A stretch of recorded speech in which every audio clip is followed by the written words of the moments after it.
Good morning to all of you. Rajasthan GK education के इस online platform पर आपका हार्दिक स्वागत है। तो आज हम राजस्थान की महत्वपूर्ण योजनाओं के संदर्भ में एक योजना पीएम आवास शहरी योजना, पीएम आवास योजना जो शहरी क्षेत्र के हेतु राजस्थान के संदर्भ में आज हम इसकी चर्चा करेंगे। तो इसी के साथ सेशन की शुरुआत करते हैं। पीएम आवास योजना शहरी, तो यह आवास एवं नगरीय मंत्रालय विभाग द्वारा संचालित की जाती है। इस योजना को अगर लागू की बात की जाए 17 जून 2015 को इस योजना को लागू किया गया था। इस योजना की अवधि 5 वर्ष रखी गई थी, जो 2015 से लेकर 2022 तक इसकी अवधि रखी गई थी। इसके अगर उद्देश्य की बात की जाए तो 2022 तक सभी को आवास उपलब्ध करवाना इसका मुख्य उद्देश्य था। अर्थात जिन जिन लोगों के पास मकान रहने के लिए उपलब्ध नहीं था उनको आवास उपलब्ध करना इसका मुख्य उद्देश्य था। अब इसमें लाभार्थी कौन कौन होंगे, इसका लाभ कौन कौन ले सकेंगे? तो एक तो इसमें आर्थिक पिछड़ा वर्ग, मतलब जो भी ईडब्ल्यूएस कैटेगरी के होंगे वो इसका लाभ ले सकेंगे, जिसकी अधिकतम वार्षिक आय 3 लाख होगी। पारिवारिक रूप से, पर्सनली नहीं होगी, पारिवारिक रूप से जिनकी अधिकतम वार्षिक आय 3 लाख रुपया होगी और वह आर्थिक पिछड़ा वर्ग ईडब्ल्यूएस है तो वह इसका लाभार्थी होगा।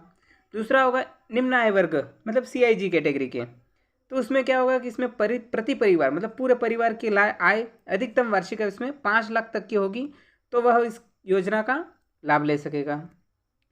और अगला देखें मध्य आय वर्ग। मध्य आय वर्ग में अगर इसकी बात की जाए तो इसमें होगा कि प्रति परिवार 18 लाख रुपया अगर वार्षिक आय अधिकतम है तो वह इस योजना का लाभार्थी होगा, जिसमें 2 कैटेगरी हो गई इस एमआईजी में। एमआईजी फर्स्ट होगी जो 6 से 12 लाख तक की होगी और एमआईजी सेकेंड होगी जिसमें 12 से 18 लाख तक का आय होनी चाहिए, जिससे वह लाभ प्राप्त कर सके। अब इसमें परिवार कौन सा माना जाएगा? प्रति परिवार जैसे इसका फायदा दिया जाएगा तो परिवार में होना कौन कौन चाहिए? तो इसमें एक तो परिवार में एक तो पति होगा और उसकी पत्नी होगी और उसका अविवाहित पुत्र और अविवाहित पुत्री, इसी को परिवार माना जाएगा और इसी के तहत अगर इसकी योजना का लाभ उठा सकेंगे। इस योजना की अगर बात की जाए तो इसमें मुख्य 4 स्तंभ रखे गए हैं, जिसमें पहला है ISSR, दूसरा है CLSS और तीसरा है AHP और चौथा है BLC। तो उन 4 स्तंभों पर चर्चा करते हैं। पहला है अंतःस्थानी, ये अंतःस्थान है, अंतःस्थानीय स्लम पुनर्विकास, अंतःस्थानीय स्लम पुनर्विकास है, जिसकी अवधारणा भूमि का साधन के रूप में है और यह पीपी मोड पर इसका निर्माण किया जाएगा।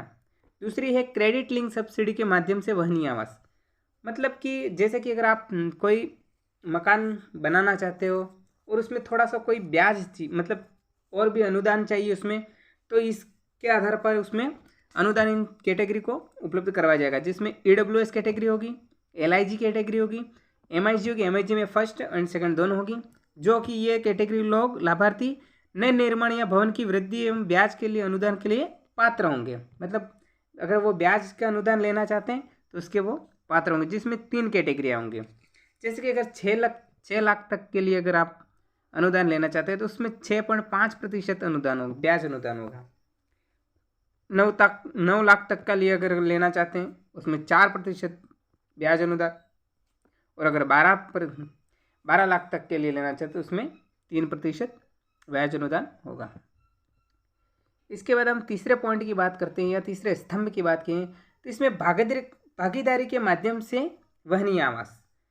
इसमें होगा कि यदि अगर 35% से अधिक इस परियोजना में अगर CWS श्रेणी के हों तो इसमें केंद्रीय सहयोग के पात्र होंगे। मतलब अगर इसमें 35% अधिक अगर CWS कैटेगरी के होंगे तो इसमें केंद्रीय सहयोग होगा, मतलब वो केंद्रीय सहयोग के पात्र होंगे, मतलब केंद्र से उनको सहायता मिलेगी। और जिसकी जियो टैगिंग मतलब राज्य सरकार के द्वारा की जाएगी।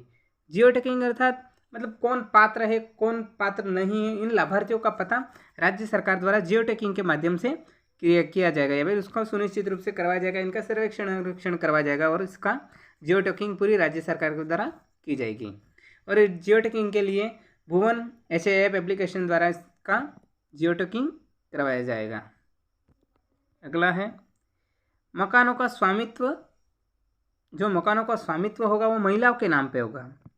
जितने भी मकान बनेंगे उनका स्वामित्व महिला के नाम पर होगा और अगर महिला नहीं है तो ये संयुक्त नाम पर होगा। मतलब सभी का, अगर छोटी बच्ची है तो उसका भी नाम उसमें शामिल होगा और ये संयुक्त रूप से शामिल होगा। इसमें एक नई पहल की गई जिसमें किफ़ायती और किराए पर आवास उपलब्ध करवाना है। यह कॉम्प्लेक्स बनाएंगे जिसमें मतलब किराए पर भी उपलब्ध करवाए जाएंगे और यह एक सब स्कीम है जिसमें शहर प्रवासियों को सुगम आवास मिल सके। इसके लिए यह एक प्रकार की स्कीम है जिसमें कि कॉम्प्लेक्स बनाए जाएंगे और इसमें यह शहरवासियों या प्रवासियों को आवास की एक सुविधा मिल सके। अगर इस चौथे स्तंभ की बात की जाए, CLSS आवास पोर्टल है जो एक कॉमन प्लेटफॉर्म है। हाँ, और अगर इसके उपलब्धता की बात की जाए तो 31 मार्च 2023 तक 122.69 लाख मकान तैयार कर दिए गए हैं। अभी तक 31 मार्च 2023 तक 122.69 लाख मकान तैयार कर दिए गए हैं।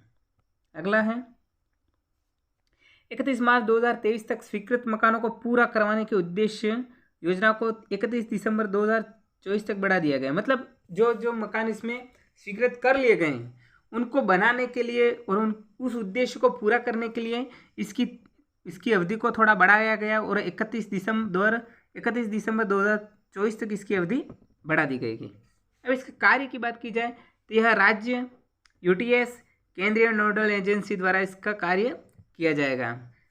इसमें राज्य सरकार भी का सहयोग होगा, केंद्रीय की नोडल एजेंसियाँ होंगी, UTS होगी, अर्बन टेरिटरी होगी, इन सभी के द्वारा इसका कार्य किया जाएगा और ये वैधानिक कस्बे और शहर को जनगणना 2011 के अनुसार इनको लाभ का फायदा दिया जाएगा। अगला है वित्तीय सहयोग। तो इस योजना में वित्तीय सहयोग किस किस के द्वारा किया जाएगा? तो इसमें वित्तीय सहयोग केंद्र के द्वारा किया जाएगा एवं क्रियान्वयन में लाभार्थियों का चयन राज्य सरकार करके जियो टैगिंग के माध्यम से राज्य सरकार इन लाभार्थियों का चयन करेगी और उसमें वित्तीय सहयोग केंद्र सरकार द्वारा दिया जाएगा। इसमें मूल योजना मांग 100 लाख मकान है। मतलब कि जो ये योजना जब प्रारंभ की गई थी तो इसकी मूल मांग थी कि इसमें 100 लाख मकान बनाना। 20 करोड़ की केंद्रीय द्वारा सहयोग किया जाएगा और 85.406 करोड़ इसमें और बढ़ा दिया गया। मतलब जिस प्रकार से ये इसकी योजना जब ये लागू हुई थी इसमें 100 लाख मकान का जो उद्देश्य रखा गया था, इसकी मांग रखी गई थी और इसमें जैसे ही बढ़ोतरी हुई तो उसके हिसाब से इसमें 85.406 करोड़ और इसका सहयोग केंद्र द्वारा बढ़ा दिया गया है। इसकी अगर आर्थिक समीक्षा की बात की जाए, जो नवीनतम आंकड़े हैं, तो राज्य सरकार द्वारा स्वीकृत, मतलब राज्य सरकार द्वारा कितने स्वीकृति की गई, कितने घर स्वीकृत किए, तो इसमें राज्य सरकार द्वारा 1,04,779 घर को स्वीकृत कर दिया गया है और इसमें से 33,500 घर को अफोर्डेबल हाउसिंग इन पार्टनरशिप के रूप में वो निर्माण कर दिया गया है और 71,199 लाभार्थियों के नेतृत्व वाले व्यक्तिगत में निर्माण कर दिया गया है।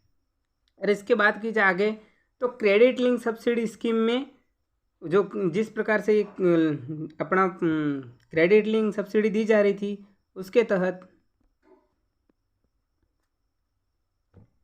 क्रेडिट लिंक सब्सिडी की स्कीम में 2,56,528 आवास तो स्वीकृत कर दिए गए और जिसमें 1,25,500 आवास को पूर्ण रूप प्रदान कर दिया गया है। ये हमारी आर्थिक समीक्षा थी।